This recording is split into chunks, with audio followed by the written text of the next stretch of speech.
Welcome to Bird for Joy, a show about discovering all the different ways that bird watching can bring joy into our lives.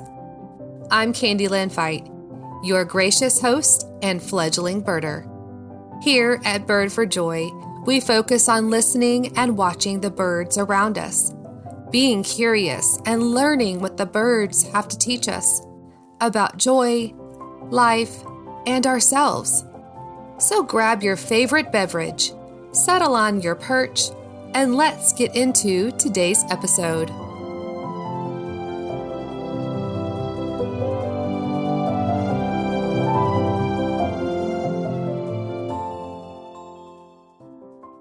Hello, birdiful friends. Welcome back to the Bird for Joy podcast. This month, April, marks my birding birthday. That's right, my friends. I'm still a fledgling. So, if you're new to birding, don't fret. Everyone's birding journey begins somewhere. With patience and curiosity, it gets easier and better. Just keep looking up. Now, to celebrate my first birding birthday month, I'm going to share a few highlights from the past year. But first, here is a recording of one of my latest backyard birding sessions.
Last April, while sitting on my back porch, enjoying the sunshine and warmer weather, I spotted a flash of blue flitting about in the dense cluster of yopons lining our back fence line, which sent me dashing inside to locate an old pair of binoculars that once belonged to my daughter.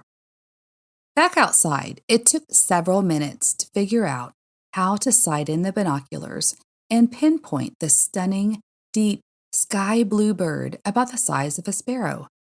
Perched on a yopon branch, the perky blue bird belted out a bouncy song. Of course, at the time, I didn't own a field guide, so a quick search on my phone led me to discover I'd spotted an indigo bunting. And 12 or so inches away from the male sat his mate, feathered with latte brown plumage. Like many bird species, the female indigo bunting is less conspicuous. Instead of a bold, bright color like her mate, the female indigo bunting's coloring blends in with her environment and her nesting materials.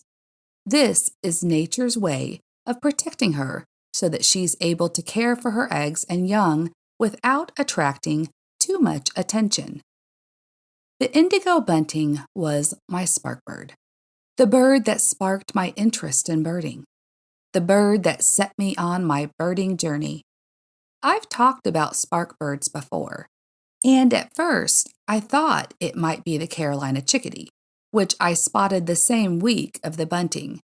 The Carolina chickadee was the first bird that piqued my curiosity and led me into the forest, following its beckoning song.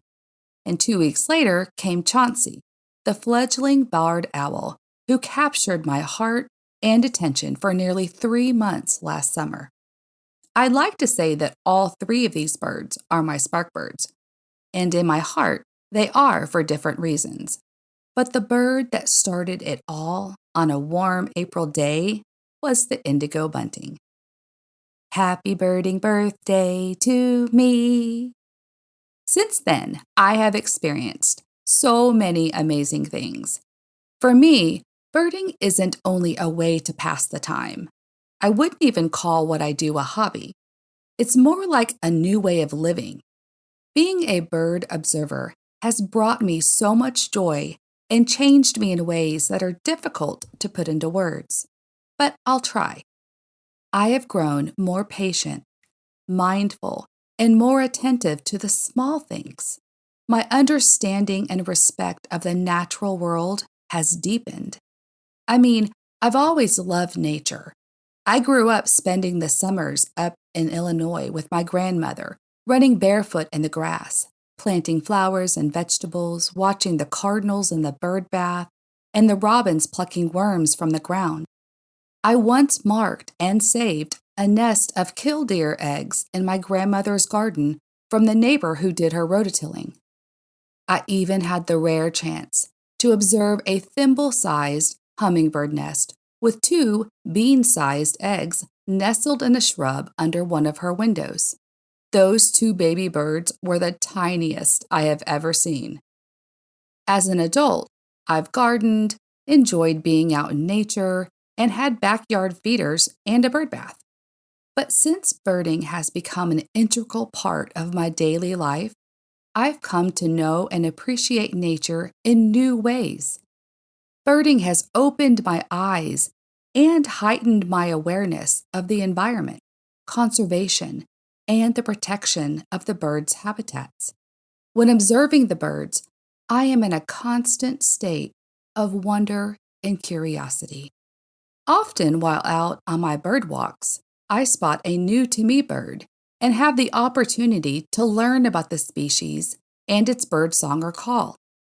Most of all, I have come to recognize the importance of how the environment and climate affect the avian world, the ways we as humans impact birds, good and bad, and how we can help improve conditions for them so they can continue to exist on the planet. Birding has made me a better human. On a lighter, funny side, after a year of birding, I have become that bird person in the family or our social groups. The one who silently judges when someone complains about the birds pooping on their cars. Or the one who uncontrollably bird-splains when the opportunity arises. I'm also the one who, quote, steals all the birds in the area, end quote, because I have too many feeders and bird baths on my property. What can I say? My bird feeders bring all the birds to the yard. On our Ireland trip back in November with a tour of 80 people, I became quickly the bird girl. If I could talk birds every day to everyone I come in contact with, I would. My youngest daughter recently took a trip to Puerto Rico, and the second question I asked her after, "Did y'all have a good trip?" was, "Did you see any great birds?" And my favorite shirt to wear is a t-shirt that says, "I don't always watch birds." Oh wait, yes I do. Now during this first year of birding, I, of course, had many lifer spottings, which means the first time I spotted a particular species. I've also experienced many bird-related moments. I'd love to share them all with you now, but time-wise, it would be near impossible. So if anyone is new here, you can always go back to the beginning episodes of the podcast and listen to some of those moments. Now, speaking of the beginning episodes, that reminds me, June will mark the first podversary of Bird for Joy and the start of Season 3. I'm leaning towards switching up the format and including some interviews on the show. This means birders, other bird podcasters, bird photographers, bird artists, bird groups or organizations, authors, or anyone out there who wants to share their birding story or spark bird. If you are interested in being on the Bird for Joy podcast, please reach out. You can DM me on Instagram at Bird for Joy. Well, this wraps up today's episode. Join me next time when I share about my very first organized bird outing with a birding group. Until then, I wish you lots of joy and birdiful moments, my friends. If you are enjoying the show, I would love it if you would follow or subscribe, rate, review, and then let others know about the podcast so we can continue to build a community of like-minded birders. Until next time, stay chirpy, my friends, and get outside, feel the sun upon your face and the wind in your hair, and bird for joy's sake. Bird for joy's sake, when you're needing more, a new beginning, feeling lost, alone, or blue, go into nature. Stroll to the melodious tunes of birdsong. Let it refresh your soul, fill your heart, lift your spirits. Yes, bird, for joy's sake. Witness the winged wonders, flitting, fluttering, playing hide and tweet. Is there anything else so sweet? I think not.